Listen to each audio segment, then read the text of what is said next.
Welcome to Monologues by Hassie, where I'm going to be dropping unsolicited brain dumps from the depths of my grey matter. I'll talk about life, money, society, and self-development, plus whatever else lies up there, whilst hopefully not getting cancelled in the process.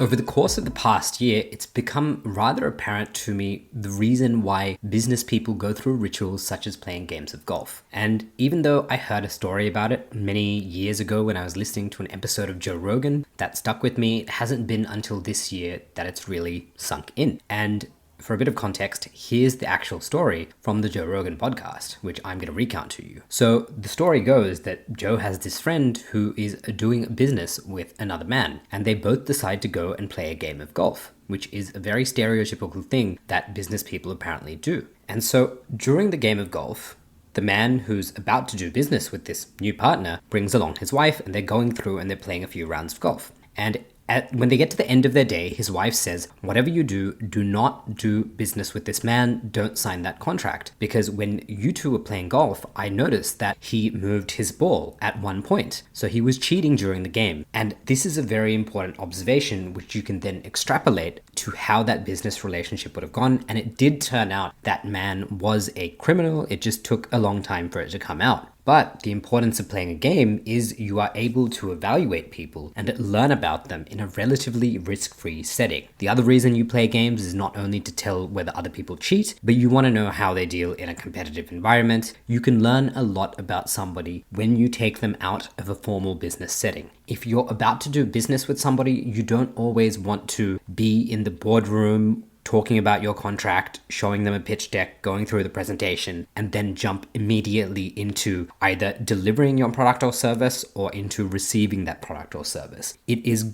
really good for both parties to see what you're like outside of a strict formal business environment. And I think that is the very, very important reason why we should be playing games with people. And I've started to incorporate that more into what I do, and not just in playing games. So playing a game with rules and evaluating competitiveness is one thing, but there's also other things that you can do to kind of learn about people outside of a very strict business environment. And this also are things that business people do all the time. It's, going to a bar, or you look at things like Japanese culture where it's, very heavy on going out to dinner and doing karaoke. And in Australia, we do lots of coffees, as they do in other parts of the world. So it's important to get people kind of out of those environments and into these third spaces where you can kind of see what they're like. How generous are they?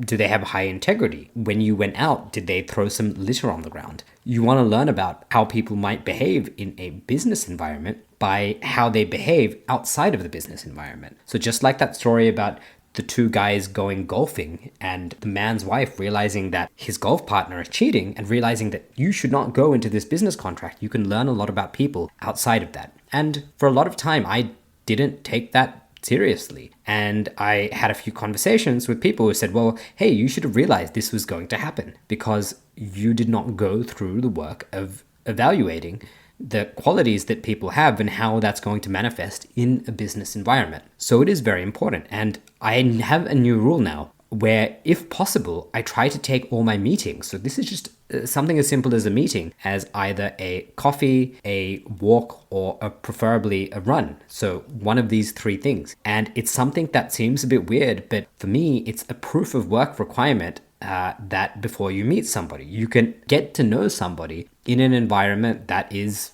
not sitting down at a business table talking about something. So it shows you how much effort is somebody going to put up. When you send them an invitation, are they going to come back to you in a timely manner? If they're going to be late, do they let you know in advance that they're going to be late, or do you have to go call them if they don't show up? And so it's very important to kind of do all these things that are maybe not directly related to what you're actually trying to achieve, but it's very important in knowing how people function. So, I could invite somebody out and they've overslept their alarm. Maybe it's a one-off, and if it is, they will contact me and let me know, apologize profusely, and set up another time. If not, that's fine. I can learn a lot about how they're going to deliver on their side of the bargain based on how the games we play work out. And so that's been something very important that I'm definitely trying to incorporate into how I simply network with people and meet people and form those relationships. Because a great way to evaluate people I want to do business with is, hey, how do you behave when you're not actually doing business? So it's super, super important. The second thing I wanted to talk about in this episode, which I've been discussing because I've recently brought on a new doctor and some of my old health team have retired, is it's very important in certain domains to make sure that we are playing long-term games. And there is a benefit of switching from short-term games to long-term games in certain domains. And the two I want to talk about is your mechanic. So if you've got a motorbike or a car and you get that vehicle serviced, you want a good mechanic. And then of course, your teeth, your dental health is another area where you want a great dentist. And the reason I picked these two areas as points of where you really want to make sure you switch from a short-term relationship to a long-term relationship is these industries are, at least in Australia, are not covered by insurance and when you're paying as a private person. So you don't really get kind of single payer insurance for this. So Medicare, Australia's kind of public universal health system, it does cover dentistry, but for the majority of Australians, it actually doesn't. So you kind of need to pay out of your own pocket or buy your own health insurance to go and participate with these providers. And this is one of these things where, because of the way that payments and revenue is structured in these industries, you want to switch from a short-term game to a long-term game. And ironically, you want to do it as quickly as possible, but that takes time. So I'll give you the counterexample to mechanics and dentists is doctors or general practitioners in Australia. With the doctor in Australia, you can hypothetically play a short-term game. I don't recommend it. It's good to find a good doctor who's going to keep track of your history and who knows you. But if I'm sick and I'm in a strange part of Australia, I might be interstate, I can go and see a GP there. We have something called Medicare, which will pay that doctor based on the consultation time, and that's it. That doctor has no other way to get more revenue out of me if I'm just seeing them for the single visit. The amount that they get paid is determined by the government. Now, of course, not every doctor's studio is going to be what we called in Australia bulk billed, so they might require a co-payment. But if you are going to a doctor who doesn't require any more money than what they get paid by the government, then it doesn't matter what you come in with. There is no incentive for them to give you a procedure or to try and sell you on something that you don't need. Whereas if you look at mechanics and dentists, that doesn't exist.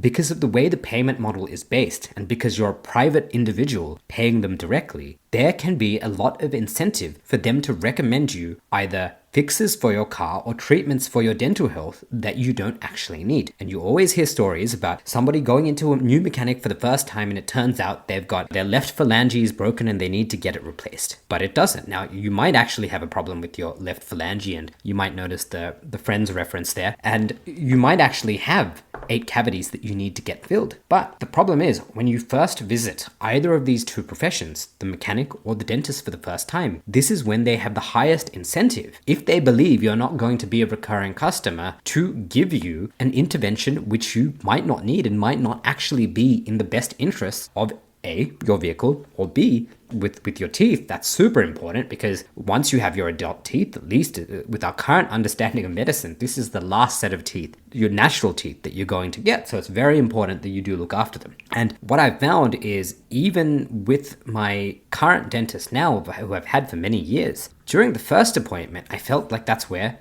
any unnecessary interventions were brought up. Now, they happen to be a great dentist, but now that I've proven to be a regular customer, including when they moved clinics, I switched to their new clinic. And so I have kept those long-term relationships. It is now clear that they look after my health in a more holistic way. I'm not recommended unnecessary interventions because A, they get to see me so many times that they know if a cavity is truly a cavity because they can see how stable it is over time. And sometimes it doesn't need to be filled. And so it's not a problem. Likewise goes for the mechanic. They would rather service my car and do what's necessary because they want to have me as a recurring stream of revenue rather than somebody that you can con the first time because they're a stranger in your area and you can charge them whatever they want. And who cares if they come back or not? You're going to make a great payday. And this happens with both mechanics and both dentists. So it's why with these industries, because of the way that those professionals get paid,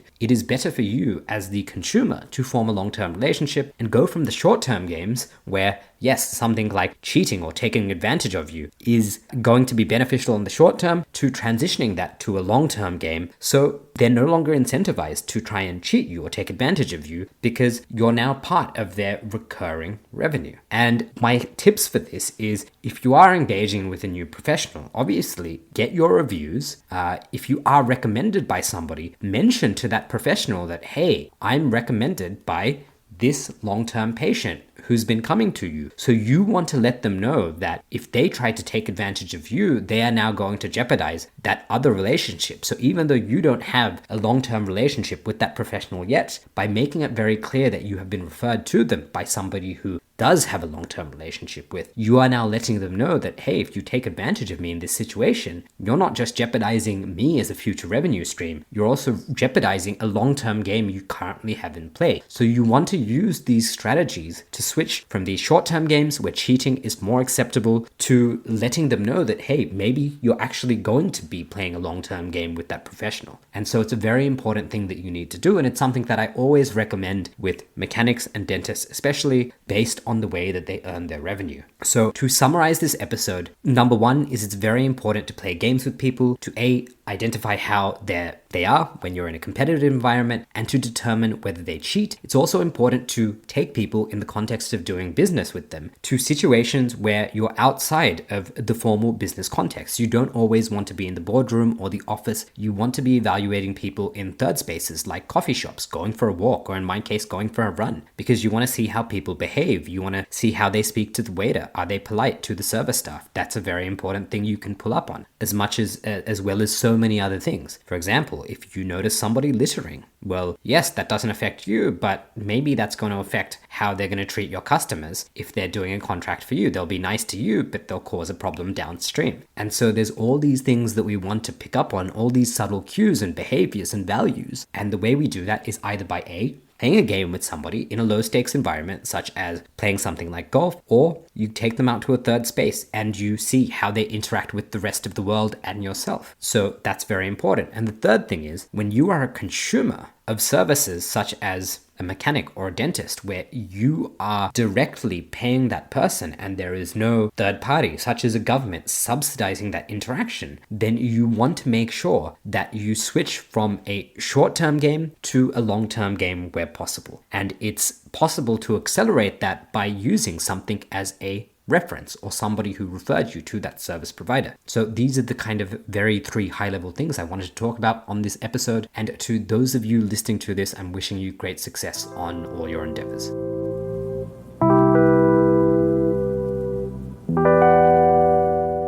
You've just made it through another episode of Monologues by Hassie. It brings me great pleasure to know that you made it to the end. To listen to more episodes, subscribe on your favorite podcast app or visit monologuesbyhassie.com. Thanks for swinging by.